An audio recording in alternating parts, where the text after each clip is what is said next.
la part de l'équipe de France, du staff des joueurs de nous présentons nos condoléances à la famille de Thierry, un amoureux du sport qui disparaît, donc ça nous a beaucoup touché. L'émotion est d'autant plus forte ici que Thierry Roland devait y reformer son duo mythique avec Jean-Michel Larquet avant d'annuler pour raison de santé. Il fait partie de ma vie jusqu'au bout. Moi, c'est mon dernier euro. Lui, ça a failli être l'ultime étape. Il n'a pas pu la connaître, mais d'une certaine façon, il est mort en scène. Pour moi, qui ai fait 40 ans de carrière avec lui, évidemment, il y a beaucoup de souvenirs qui remontent. C'est les pionniers du sport à la télé, comme Roger Coudert, comme tant d'autres. Et c'est un personnage comme ça, tout d'un coup, on sait qu'il n'est plus dans le paysage. Bah, c'est une grosse émotion, évidemment. Je pense qu'on est tous très tristes. La stupeur, puis la tristesse. Ce samedi matin en Ukraine, la mort de Thierry Roland est venue éclipser la victoire de l'équipe de France.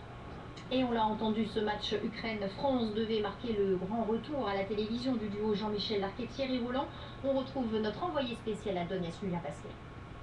Et d'abord des précisions autour des causes du décès de Thierry Roland qui, selon plusieurs sources concordantes, serait mort d'un accident vasculaire cérébral dans la nuit aux alentours de 3-4 heures du matin. Beaucoup d'émotions ici en Ukraine. Vous l'avez vu d'abord en conférence de presse avec ce moment de recueillement autour de Laurent Blanc et de Philippe Tournon, le chef de presse de l'équipe de France. La stupéfaction également du côté des confrères, des journalistes.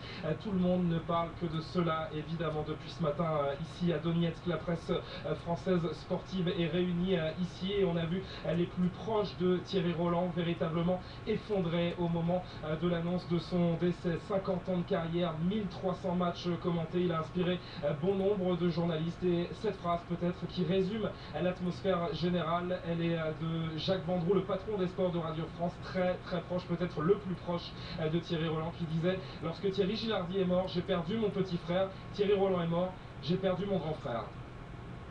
Et justement, on va écouter Jacques Vendroux, ami, confrère, le patron des sports de Radio France, qui parle d'une légende.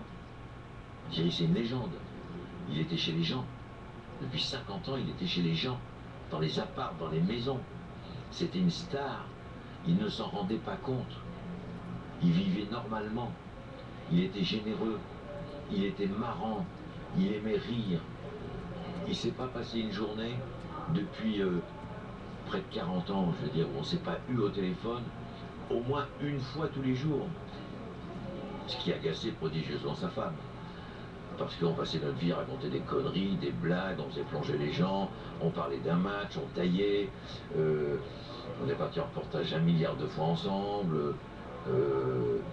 C'est une partie de mon ADN qui s'en va, je veux dire, c'est une partie de ma culture qui s'en va, c'est une partie de ma vie qui s'en va.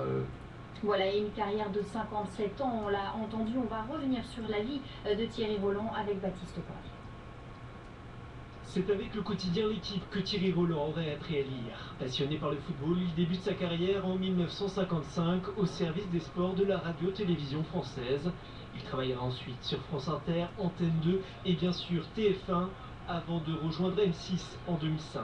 En 57 ans de carrière, Thierry Roland a commenté 1300 matchs, 13 Coupes du Monde et 9 euros. Très populaire, il était aussi décrié pour sa misogynie et ses petites phrases. En 1976, lors d'un match Bulgarie-France, il insulte l'arbitre, qui vient de siffler un pénalty litigieux. Ah, c'est incroyable qu'il accorde le pénalty là-dessus. Alors ça, je n'ai vraiment pas peur de le dire, monsieur Foot, vous êtes un salaud. Le nom de Thierry Roland est associé à celui de Jean-Michel Larquet. Pendant 25 ans, ils forment ensemble un duo mythique aux commentaires. En 1998, les Bleus remportent la Coupe du Monde. Thierry Roland explose de joie. Vous le croyez ça, l'équipe de France est championne du monde en battant le Brésil. 3-0, 2 buts de Zidane, 1 but de Petit. Je crois qu'après avoir vu ça, on peut mourir tranquille. Enfin, le plus tard possible, mais on peut. Après ce titre, la voix de Thierry Roland a résonné pendant encore 14 ans. Ce monument du football est décédé cette nuit, à l'âge de 74 ans.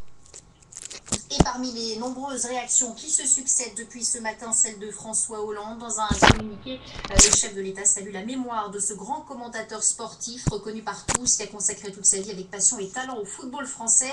Le monde du sport et du football perd l'un de ses plus populaires et ardents supporters. Un rendez-vous à noter dès à présent, un 20h foot spécial ce soir en hommage à Thierry Roland.